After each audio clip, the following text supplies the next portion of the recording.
a threat. Stop, I will report you for cyberbullying to the police. No!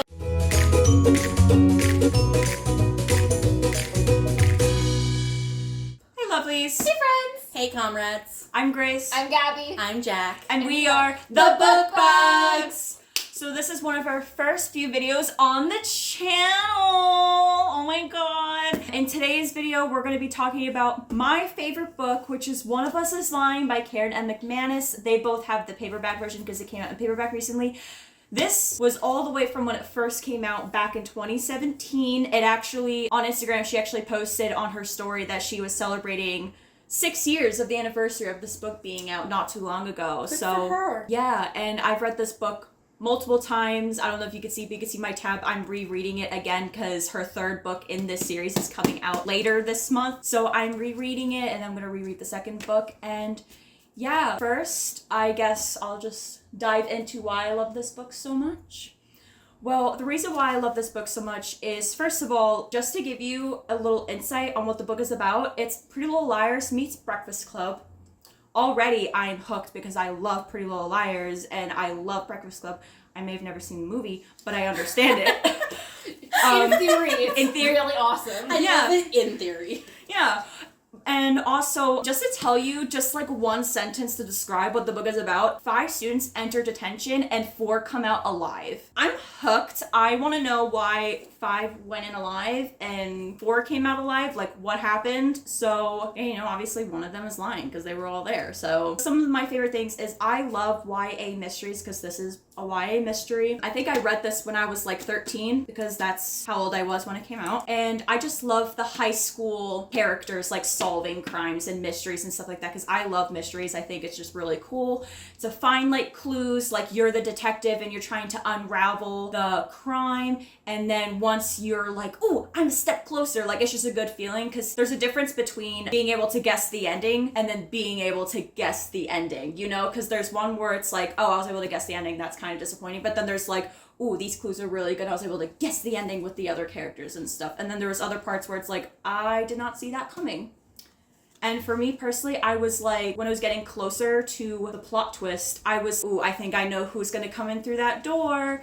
And then I was right. And then I was like, oh yeah, I'm a detective now. I love it. You know, I just love mysteries. It's just always been one of my favorite stuff to consume in the media. It's always been my favorite genre. So yeah, so I guess we'll start off with, what did you guys rate it? For me, obviously, it's 5 stars. It has been 5 stars for 6 years. Since it's come out, 6 years going strong. It is always and forever will be my favorite book of all time, and nothing has topped it so far. So what are y'all's ratings of it? I have been holding off since you first asked me that question when we were hanging out after class that one day. I want to specifically say the day that you asked me, it was a 2.5. Fair enough. But I finished it later that day, and I've officially bumped it up to 3 stars. Fair enough. I'm going to be real honest. Even though we've been talking about it, I hadn't thought about rating it in terms of stars until this very moment. What are you rating it? Hold on. Rotten Tomato? No, I wasn't rating it at all. I was just like having thoughts about, yeah, I like this part, I didn't like this part. Hold on. Give me 2 seconds. Okay. I think I'm going to give it, I'm between a 3.75 and a 4, solid 4 stars. I will finalize that after discussion at the end of this video. I was gonna say, because I saw everywhere, like especially on like TikTok, because somehow this book became a TikTok book. I had no idea it was a TikTok book until I saw it on the TikTok book table in Barnes & Noble.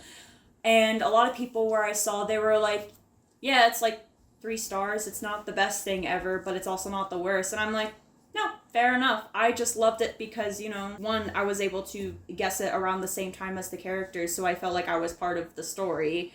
And 2, I read it at like the age, I guess it should be, because these are all seniors. And then I was like just going into high school when I read this. Like this was like the summer before high school when I read this, so it was also the only book that I had when I went to go visit my family in England, so I just kept rereading it, and then I just fell more in love with it the more I read it while I was over there.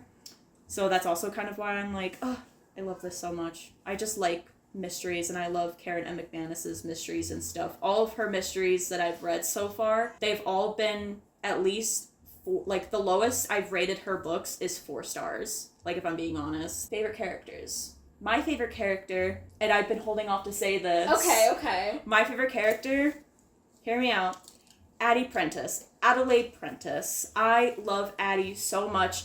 I love her because she had the most character growth in this book.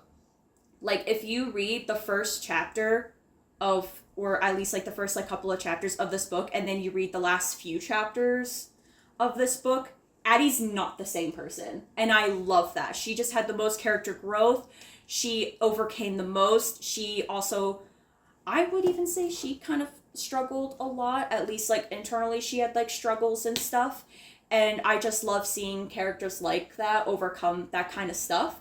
So that's why I was like, oh yes, Addie, queen, slay. But also, I also love Bronwyn because she slays. Nate is a cutie pie, and Cooper, we love Cooper because he's just a southern boy. I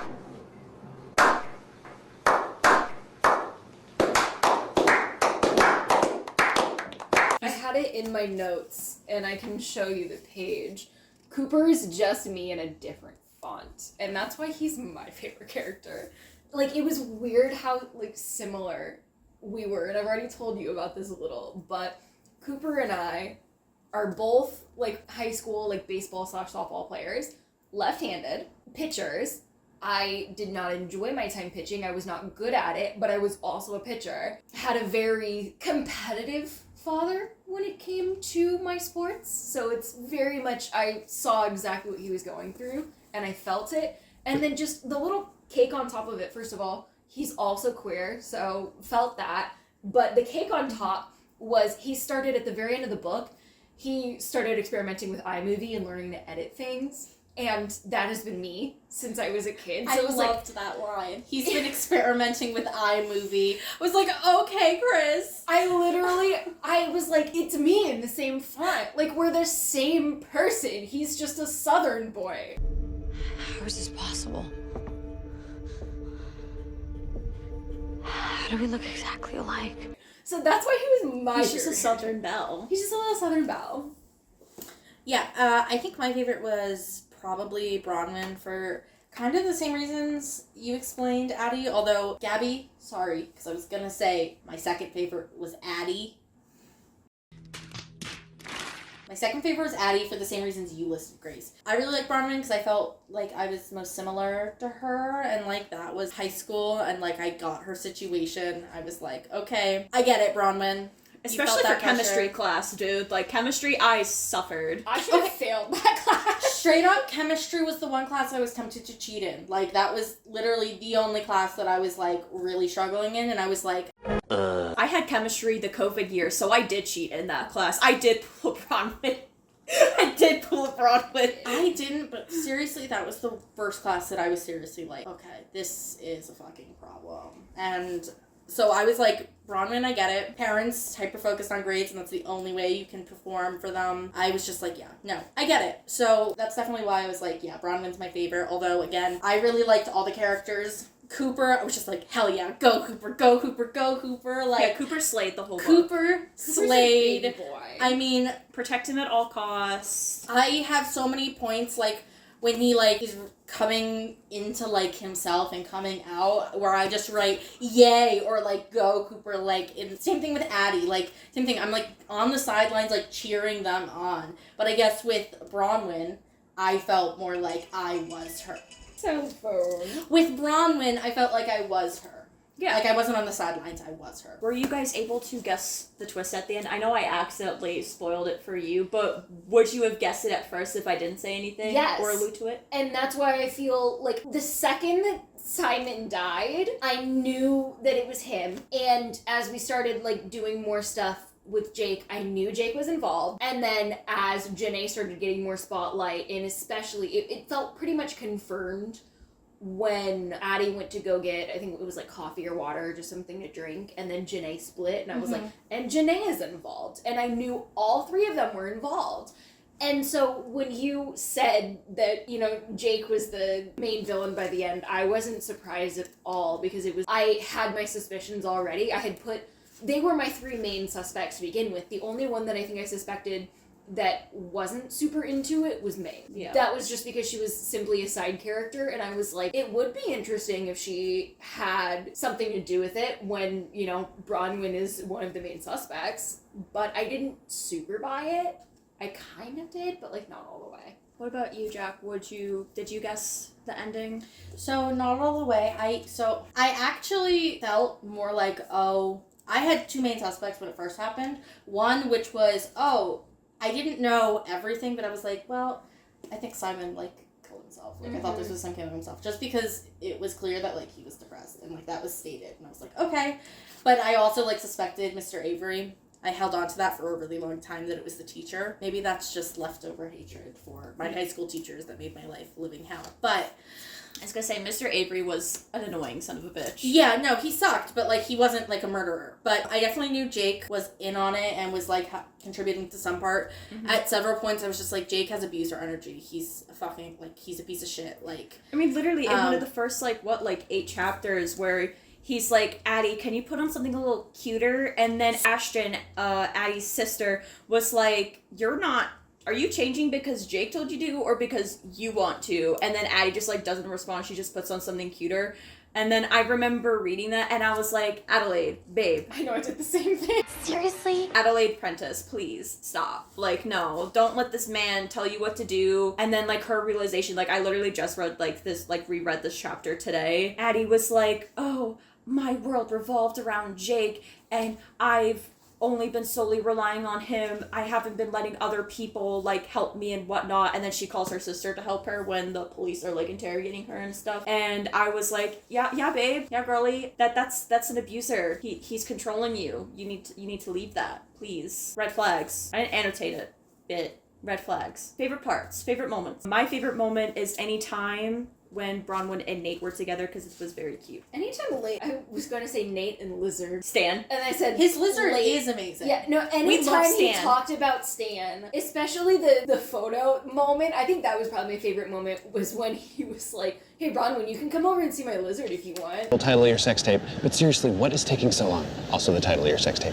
And immediately was like, wait, I have a lizard, I promise. That wasn't me being horny, because he's known for being That was so okay. Yes, I think that was so my favorite funny. moment. Okay, It was so funny. That is so funny. No, yeah. It was so dumb, and We I love loved Stan. it. I love Stan so much. He's great.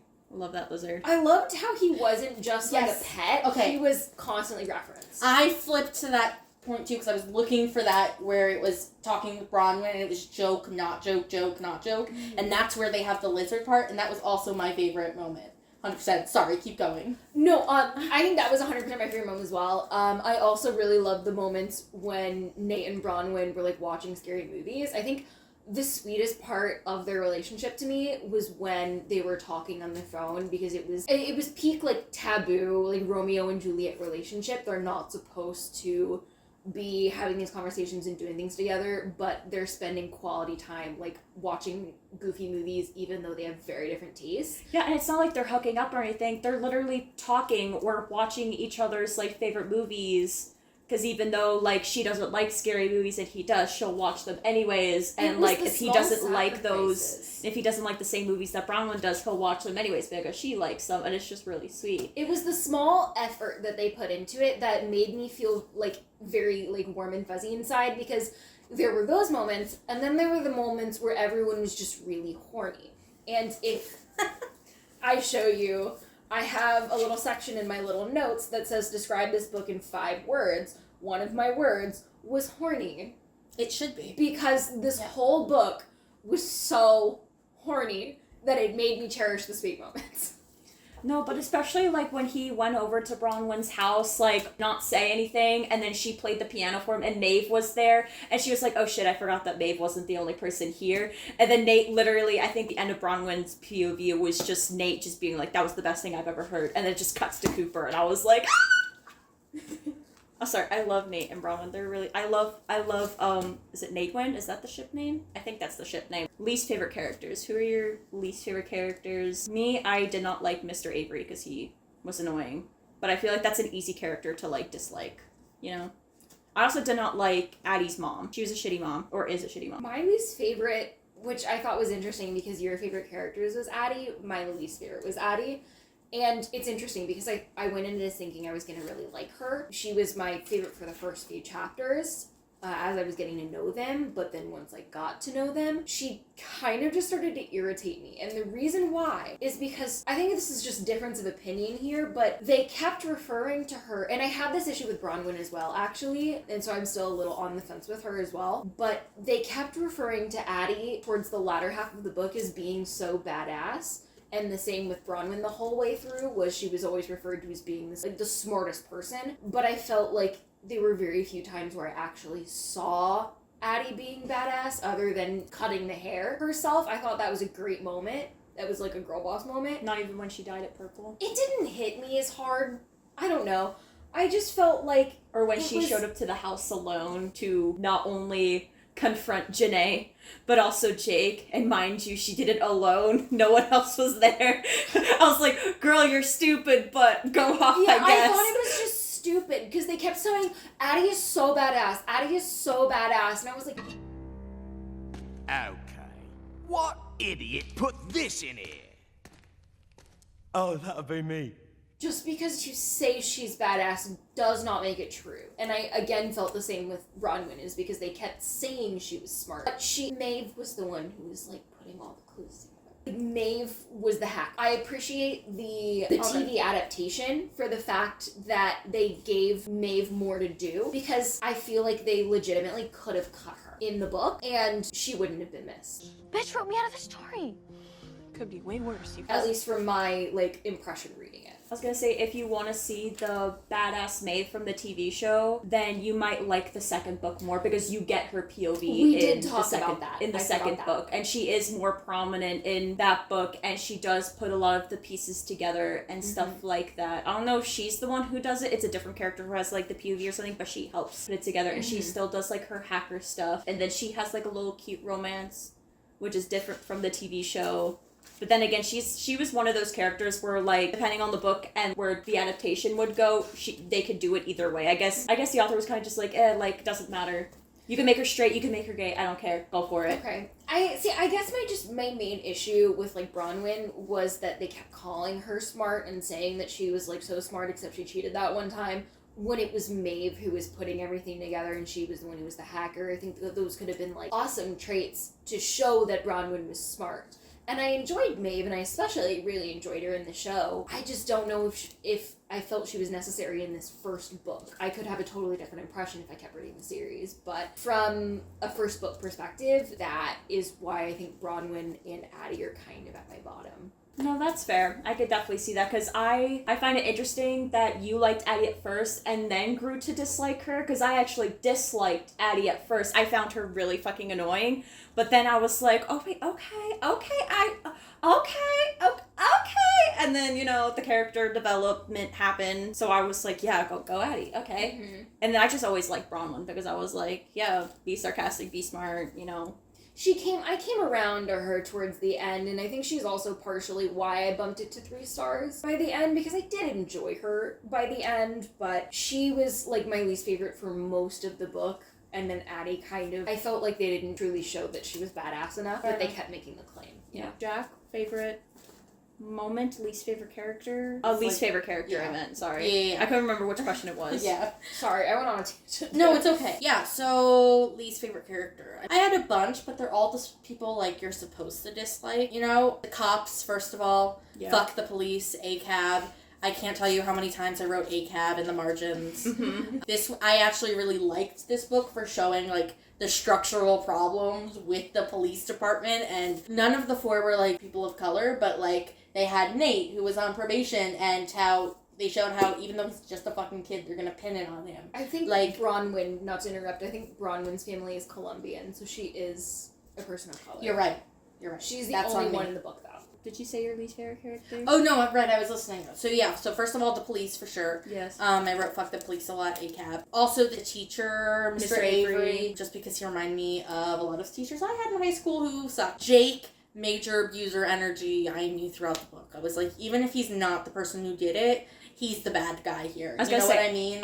I love to hate him. That's why I don't like hate him. I love to hate him. I don't think you understand the number of times I wrote "we hate Jake" or "fuck Chance, off." Literally, I wrote Chance, we hate Jake. We hate Jake. Oh my god. I wrote "fuck off Jake" a lot. Hold on, let me find Fucked it. up police. Hold on. I thought Jake was just a well-written villain, so that's why he's not like my least favorite, but I love to hate him. He you know? was a very well written villain, and like because I had like emotionally I was like fuck you. Like he was very well written. Like he's that smooth talking, like the kind of person most abusers are. Fuck off, Jake. That's what I'm trying Yeah, to especially write. since like Cooper was like, oh yeah, this man's like my best friend, can't do no wrong and whatnot, and like we love Cooper, we all love Cooper And here. the fact is that that's the way like most abusers are. Like they're smooth talking to the public, and They have a lot of charisma. one-on-one, they're charismatic like monsters. One-on-one, like they will do shit and manipulate shit, and like you have to deal with it. Mm-hmm. So he was really well written. So obviously I meant to hate him. So I hate him. Also, just a lot of the popular kids. Vanessa. Vanessa. No, but the one scene where she was like making fun of Cooper for being gay because that finally like came out, and then Nate came to his defense,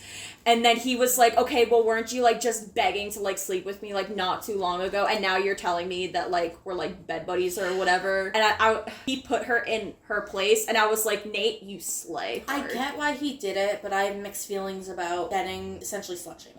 You know, like she's like was a bad person, and like he needed to say something, and I get that, but also like I was like, Nate, do you need to slut shame? Is that really? To be fair, they they calling her a whore. Like that's The really only to be what fair, it they is. reason I- slut shamed Nate as well in the beginning. Oh no, I they think that's- absolutely did. I Yumiko was literally okay called with him a it man because of that. Yeah. Because he, if anyone is a slut, he, like It's that's him. yeah, He would raise his hand. he'd be like, hell yeah. Well, He'd be like, He's yeah. really proud about himself sleeping. Yeah. But he was never called out. He was never like called a whore in so many words in the middle of like a public cafeteria. Like there's Right. like that's where I draw the issue, because I don't think there's an issue with the words, and I don't think there's a problem with flaunting your sexuality and being. There was then a again- lot going on with Vanessa, and there's a lot more. And my main problem was the way that he was like doing that in front of the whole cafeteria explicitly to humiliate her. But then again, she was doing that to Cooper, so it's like Yeah, she was being homophobic, It's- so he might as well should just be a little bit of sexist, you know? Yeah. It's that. So I had mixed feelings about that moment, because that one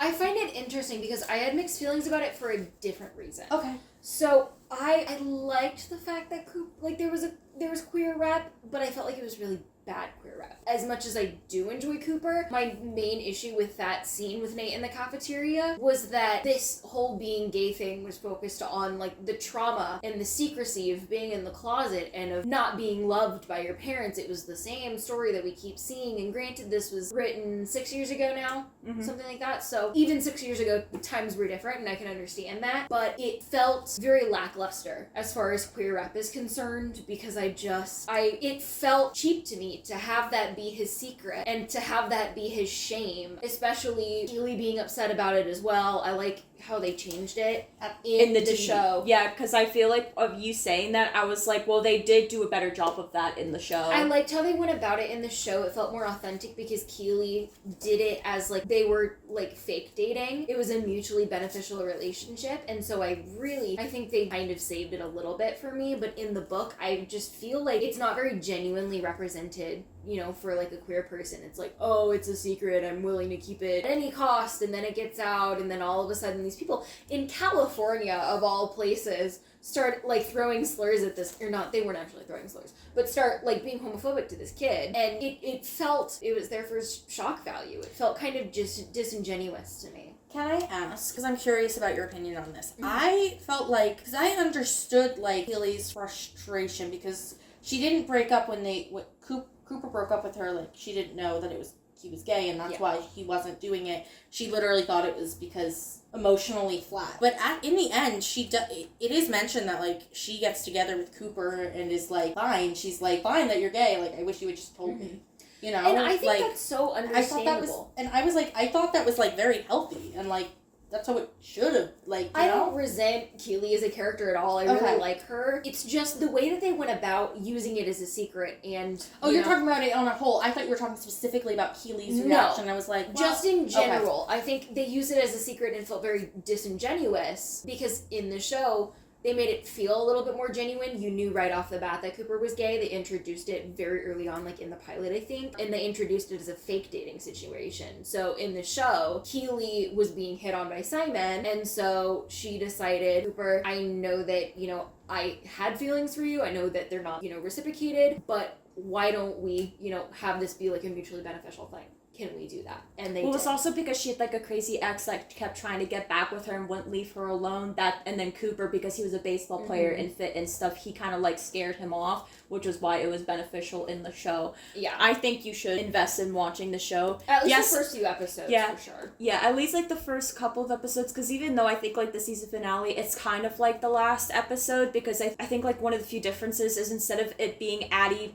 by herself, it's actually all four of them coming together and doing it, so it's a bit better, and it's also smarter. The first two chapters, that is exactly like the first episode, but it's still very good, and I feel like you will like some stuff in the TV show more than in the book. Like, I actually liked on how Maeve was a more prominent character in the show. I liked how Janae was a more prominent character in the show than in the book, because she did feel very absent in this, which was, I guess, why it was more shocking that she was behind it, but at the same time made sense because she was Simon's best friend. But in the show, she, like, wasn't part of it at all. It was all Simon and Jake. But in the book, it's Janae, Simon, and Jake. Do you think that this was a well-written mystery for its genre? For a YA mystery, yes. I had a lot of fun with it. I thought it was just it was a lighthearted read, It didn't take itself too seriously, and I respect that. Well, it's like Breakfast Club. It's Pretty Little Liars meets Breakfast Club, so it's like that perfect balance between, okay, we're going to be a little bit serious sometimes, but also we're going to be goofy and silly. Yeah, I don't like the title, though, admittedly. Absolutely not. Not me. Certainly not I. Because I feel like it's really clickbaity. Well, they're all lying. Yeah, it's like everyone is lying. It's not just one of you. And they're not none of them are the killer, so Well, it's also, like they put clickbaity. They put the name of the book in the book. Especially know. that everyone has secrets, right? That's Nate's line. Yeah. Or the cop's line? Because I'm pretty sure... Nate's line. Yeah, Nate's Because I line. think Addie said one of us is lying, and I underlined it. But I don't... It's such a clickbaity... It feels like a clickbaity forced title, so I didn't love that, but I loved how it, like, didn't take itself too seriously. But that's understandable. I fell for the clickbait. It's okay. and it worked, because I gave it 5 stars. Mm-hmm. What about you? Do you think that this was a YA mystery? Yeah, I mean, I definitely was more fooled than Gabby was, because she said, I kept wavering. Like I said, again, I thought in the beginning, oh, maybe he killed himself. Like, it was either that or Mr. Avery. Like, that was the thought in my head, and I went completely off track. They totally, like, misled me all over the place, like, through the rest of the book, so... And then it was only, like, once they were all meeting back up, I was like, okay, wait, no, okay. There's stuff going on here, but yeah, he killed himself. Like, that tracks. I was right, but also I was wrong, Like, so... I do think it was a well-written mystery. I mean, it kept me guessing. It did keep me very involved. I mean, I have so many tabs in my book. I went through and I had to do 2 lines of tabs because it filled up. We both did the most work for the tabs for each other's favorite books. Yeah. Well, we put in the most effort. part of it was because I kept flagging all the moments like, okay, this will help me solve the mystery. Like you said, I did enjoy this book because I was trying to solve the mystery alongside the characters, and I went back to my original conclusion at the same time the characters, were putting it together, and I was like, okay, yeah.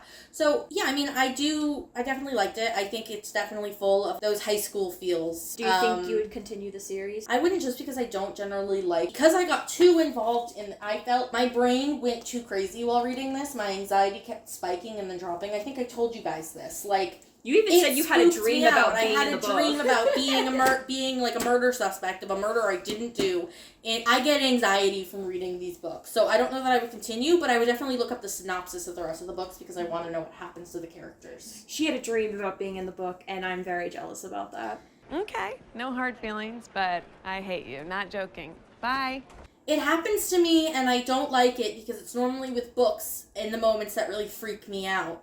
Like, in this one, it was because I had just finished part 1, and so it was me being like cops pulling me in and being like, oh, you committed a murder with your friends, and I was like, I didn't though, and it was like the other characters from the book, and I was like, we didn't do it, we're innocent, and they wouldn't listen, and they were like, you murdered, and I was like, no, I didn't, I would never murder, and it was so stressful. So I guess that kind of fueled why you didn't like the cops in this book. That also probably. I also just don't like cops. Okay, fuck the police. At least they ACAB. didn't I will steal believe your this. garlic bread. Listen, That was Gabby's dream, by the way. Gabby had a dream about that recently. I had a dream that a Barnes & Noble employee stole just a slice of garlic bread I had in my pocket, and it made me sad. And then tried to scan the barcode on it, even though there's no barcode on it. Least favorite moments. I don't know what my least favorite moment is, to be completely honest. Eli was very forced with Ashton at the end. That's my big critique. No, that one I agree with.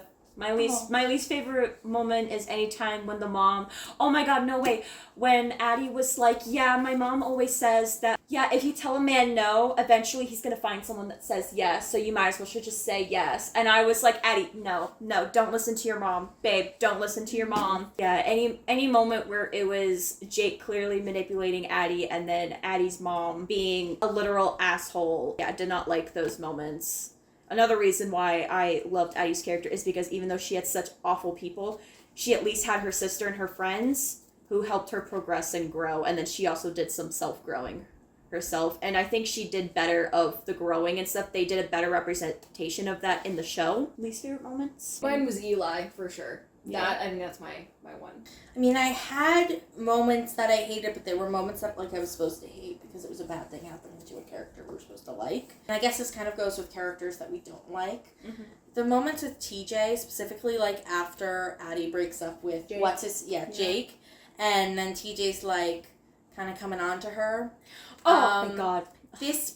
First of all, stop. Second of all, I feel iffy about the moment that they had in general where she cheated because it was very clear Addie was wasted, and it's not clear whether or not TJ was drunk, how much he had drunk, whether or not he was tipsy, but either way it's clear that he was more in his mind than Addie was, so brings up very dubious issues with consent, but I guess it's meant to be like a little oopsie, but it's kind of cute, and we're supposed to kind of like TJ, but I'm kind of TJ, stop, back off, dude. Addie just truly lost everything that she had, because that was everything that she had to her in that moment, and TJ just kept coming after her, and I was like, please stop, please back away from Addie. And I was very happy they didn't force them together, because a lot of books do that, and I was really worried throughout those moments that they were going to make them get together. I was very happy that at the end of the book, Addie was like, yeah, no, I am not dating for a while, and even it's a little spoilerish for the second book, but then again, she's not a POV character in the second book anyways, but Addie doesn't even date anyone until, I think, the epilogue, or start thinking of dating anyone until the epilogue of the second book. I think Nate was one of my favorite POVs for sure. Oh, he was fun. I very much always enjoyed reading his POV. I liked it, and then he got horny, and I was like, I'm gonna take a step back. Well, but then I could slide back into it. Oh, I know. Title of my sex tape. Yeah, well done. Title of my sex tape. This was one of the things that I didn't like about the book in general, was that Nate was in this book. That's my brother's name. It made me very uncomfortable to read all the romance scenes with him and Bronwyn, because that's my brother.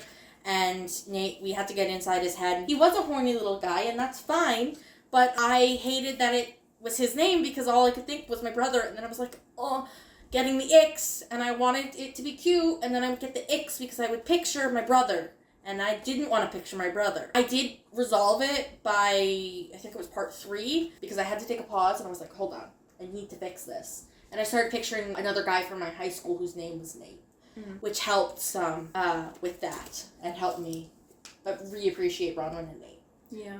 But that was an issue I had with Nate. So yeah, final thoughts? I think my favorite part about this book, and there wasn't really a spot to fit it in, so I'll save it for now, but I am very much a multi-point of view person. I like to write in multi-point of view, and I like to write in third person, and it occurs to me I haven't read a lot of books that are multi-POV and in first person, and I wasn't sure that it was something that could be pulled off, but in my own personal writing, I'm not sure if it's going to be best or not to switch it to first person, but I'm fiddling with the idea more now because I feel like it worked really well for this, especially being close to, like, in their heads in that way. So I think my favorite part about this book is that it proved that It's written well. It was you written well. can write multiple people in first person and have it not be clunky. Even if you didn't like most of the characters or the story, would you agree that it at least was written well? Like, it had good writing? There were a few Oopsies. solo lines where I was like, please never say that again. But all in all, yes. Okay. As a whole, yes. Jack, final thoughts? Yeah, no, I mean, okay, final thoughts. This is my final star rating. I'm very excited. Oh, yeah, let's go. After discussing this, I think I'm going to settle on giving it 4 out of 5 stars. Solid 4. Because even though there were those moments that kind of bummed me out. BRB crying. Sorry, no, I love that. I love that so the much. scene with Ashton and Addie when Ashton's like, I got this new apartment, Addie, like, I want you to live with me. Yeah, like, that was get really out of sweet. Mom's house. I was like, okay. And this is what I was going to say. There were these moments that, and this is what the blue tabs were for, that were emotionally charged for me. Like, either moments that just resonated with me, which was not something I expected in, like, a high school mystery book. Like, generally, a lot of mysteries are, like, you know, more superficial stuff. But there were some moments that emotionally got to me. That's not something I was expecting, which is something I really, really enjoyed about this. Do you want to share some of those moments that, like, emotionally, like, stuck to you, or at least, like, one of them? Sure. Well, as a child of divorce... What a good start. As a child No, of I divorce... want to hear this, because I am also a child of divorce. I So know, this is children why of I was divorce. like, y'all will get this. As a child of divorce, there's a scene when we're inside Nate's head, and he's talking about his mom and dad's relationship. The only vacation I ever went on with my parents was a camping trip when I was 9 years old. I spent the whole time waiting for something bad to happen. For our ancient car to break down, for my mother to start screaming or crying, for my dad to go still and silent like he always did when we got to be too much for him to take. It was almost normal, though. They were as tense with each other as ever, but kept the arguing to a minimum. My mother was on good behavior, maybe because she had the thing for those short, twisted trees that were everywhere. I, as a child of divorce, whose parents went through a very, very aggressive, terrible divorce, messy, yeah, I remember the last family vacation, and it was that exact thing where you spent the whole time waiting for something awful to happen. You waited for your parents to blow up at each other. You waited for a meltdown to happen, and it didn't happen. It was almost nice. Yeah. Almost good. Almost enjoyable. Yeah, and I was like, okay, like, Nate, okay. Like, wow, I didn't expect you to, like, get to me in a conversation where you're, like, having an emotional meltdown and driving your motorcycle God knows where. Yeah. So there were those moments that, like, touched me, and I was like, okay. Wasn't Nate expecting touched her, that. guys. 2, 3, 4.